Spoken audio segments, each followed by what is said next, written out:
اس وقت میں supreme court کے باہر موجود ہوں. سابق وزیر اعظم عمران خان کی رہائی کے سپریم کورٹ نے آرڈر جاری کر دیا. پاکستان تحریک انصاف کے کارکنان میرے ساتھ موجود ہیں جن کا جوش و جذبہ یہاں پہ دیکھنے والا سجدے کیے اور بنگلے ڈالے گئے. کیا تاثرات ہیں آپ؟ دیکھیں بسم اللہ الرحمن الرحیم. سب سے پہلے ہم اپنے اللہ تعالیٰ کا شکر ادا کرتے ہیں. ہم نے یہاں سجدہ بھی کیا, اللہ کا شکر ادا کیا.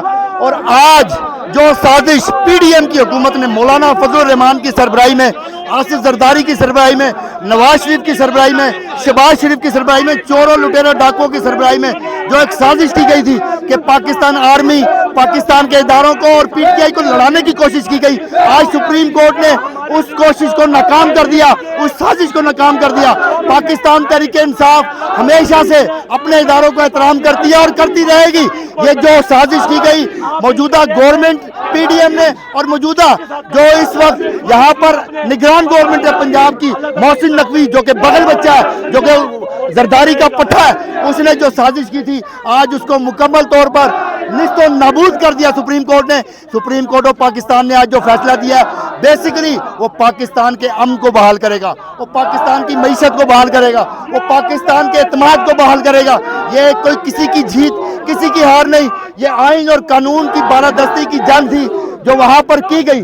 اور آج اس آئین اور قانون کی بالادستی کی جنگ میں آئین اور قانون جیت گیا. اور وہ سیاسی ٹولہ جو اس وقت پارلیمنٹ ہاؤس کے اندر قبضہ کیے بیٹھا ہے, جو سینٹ کے اندر قبضہ کیے بیٹھا ہے, وہ بے غیرت حکومت جو آج پاکستان کے اداروں کو اپنی قوم کے ساتھ لڑانا چاہتی تھی, سپریم کورٹ نے اس سازش کو ناکام کیا. یہ جتنی سیکورٹی فورسز یہاں نظر آ رہی ہیں یہ ساری ہماری ہیں.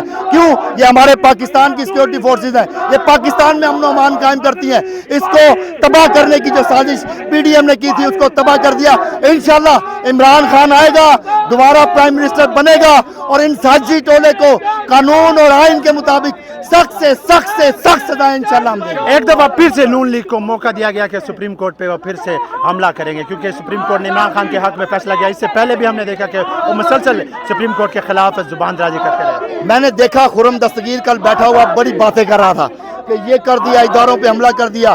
یہ روایت پاکستان میں ڈالنے والا کون ہے؟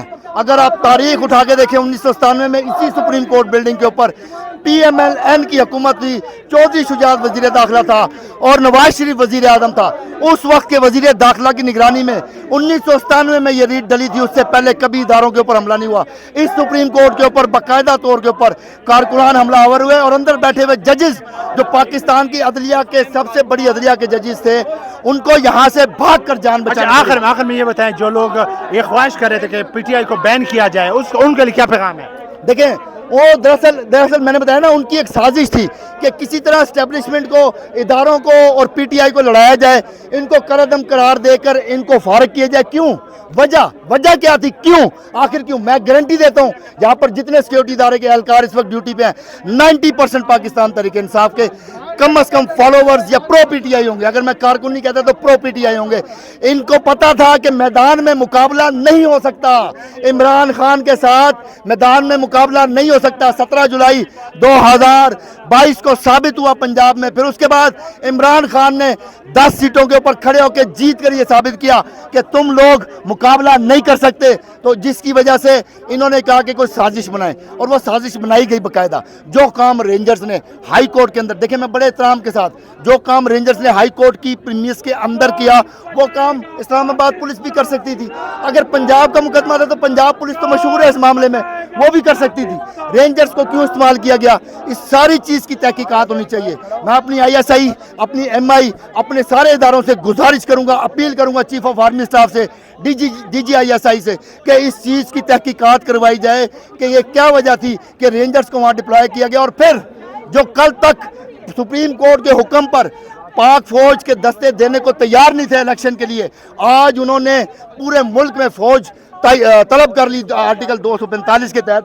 تو کیا وجہ ہے؟ یہ سارے ڈرے ہوئے ہیں الیکشن سے. یہ کیوں ڈرے ہوئے ہیں الیکشن سے؟ ان کو پتا ہے کہ اس دفعہ عمران خان نے الیکشن لڑا تو وہ انشاءاللہ 2 تہائی نہیں